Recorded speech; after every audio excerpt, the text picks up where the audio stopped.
Second half లో ఒక 5 minutes cameo ఒక రోల్ ఉంటుంది. దయచేసి ఎవరు రివీల్ చేయొద్దు.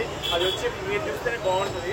చాలా బాగా ఎంటర్టైన్ చేస్తారు. అంటే ఆ క్యామియో రోల్ సినిమాకి ప్లస్ అవుతుంది. చాలా ప్లస్ అంటే ఆ మూమెంట్ కి చాలా పెద్ద ప్లస్ అది.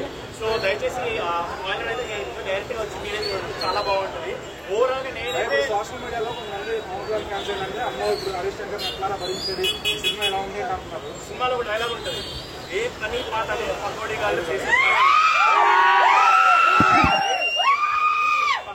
I'm not a fan of Raviteja, I'm a fan of Mahesh Babu. But నేను అందరు సినిమాలు చూస్తున్నాను, నచ్చిందని చెప్తాను.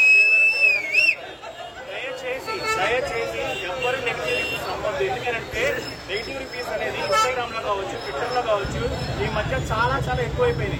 అంటే కొంతమంది ఏంటంటే సినిమా చూడకుండా కూడా చాలా మంది నెగిటివ్ రివ్యూస్ ఇస్తున్నారు. దయచేసి అలాంటి రివ్యూస్ నమ్మొద్దు. సినిమా వచ్చి చూడండి, 100% మీరు సాటిస్ఫై అవుతారు. హరీష్ శంకర్ గారి నుంచి ఎలా అయితే ఒక మంచి ఎంటర్టైన్మెంట్. ఎందుకంటే బేసికలీ హరీష్ శంకర్ గారి నుంచి చెప్పాలి డైరెక్టర్. ఆయన బేసికలీ ఏ సినిమా తీసినా సరే రీమేక్ ఏదో ఒక పాయింట్ తీసుకొని దానికి మన ఆడియన్స్ తెలుగు ఆడియన్స్ కి తగ్గట్టుగా ఎలా అయితే చేంజ్ చేస్తారో ఆ చేంజెస్ చేసి కంప్లీట్ గా ఒక న్యూ ఎంటర్టైన్మెంట్ ఇస్తారన్నమాట. సో ఒరిజినల్ రైడ్ అయితే చూడలేదు అన్న. అంటే వాళ్ళు ఆయన చెప్పారు రైడ్ చూడమని, బట్ నేను చూడలేదు. చెప్పాను బ్రో, అదే చెప్తాను కదా ధమాకా. ఇప్పుడు నేను ధమాకా చూసాను స్టోరీ వైజ్ కానీ, బట్ ఏంటంటే ధమాకాలో ఎక్కువ హిట్ అయింది కామెడీ కానీ ఎంటర్టైన్మెంట్ కానీ. రవితేజ గారి గురించి ఏదైతే ఎక్స్పెక్ట్ చేస్తారో మొత్తం ఉంటుంది. సో ఈ సినిమాలో కూడా ఫుల్ ప్యాకేజ్ ఉంటుంది. సినిమా ఎక్కడ తగ్గదు. మెయిన్ ఏంటంటే సినిమా చాలా మంది అంటూ ఎవరో చెప్పారంట నెగిటివ్ రివ్యూస్ లో, లైక్ బ్లాక్ ఉందని. అది పక్కా కూడా బయటకు వెళ్ళిపోతున్నారు. పక్కా కూడా లేదు బ్లాక్. నేను చెప్తున్నా బ్లాక్ ఏమీ లేదు. సినిమా అలా పక్కా అయితే అసలు ఎలా వెళ్ళిపోయిందో తెలీదు.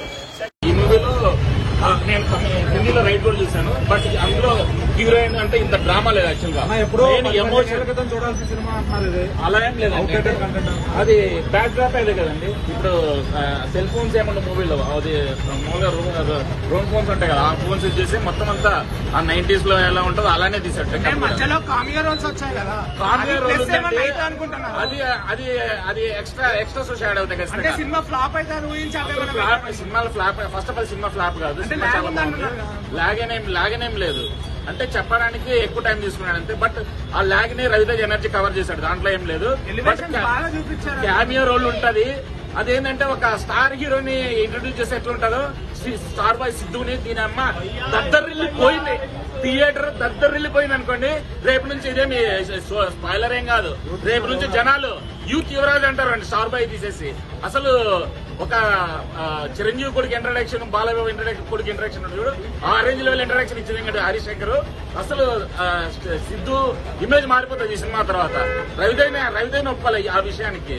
అసలు మంచి స్కోప్ ఇచ్చాడు సిద్ధుకి. కెమెరా రోల్ మాత్రం అదిరిపోయింది, చాలా బాగుంది. పర్ఫార్మెన్స్ మ్యాచ్ అయిందా డాన్స్? మాస్ మహారాజా స్టెప్స్ ఎలా ఉంటాయి అలానే సేమ్ ధమాకలు ఎలా వేసాడో సేమ్ అలానే అద్దరు కొట్టేసాడు స్టెప్స్ మాత్రం. సినిమా అయితే చాలా బాగుందండి. అంటే రైడ్ మూవీలో కామెడీ అంతా బాగా చేశారు. ఫైట్స్ కామెడీస్ అవన్నీ ఇప్పుడు ఒక మాస్ ఒక సీ సెంటర్ ఆడియన్స్ ఏం ఎక్స్పెక్ట్ చేస్తారో అన్ని మూవీలు ఉన్నాయండి. బట్ స్టోరీ వచ్చేసి ఇన్కమ్ ట్యాక్స్ గురించి కాబట్టి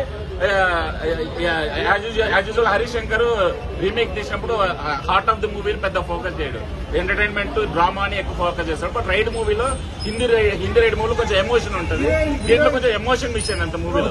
కాంట్రవర్సీ గురించి అంటే పైన అమ్మవారి కింద అలా ఏం లేవు క్లీన్ మూవీ.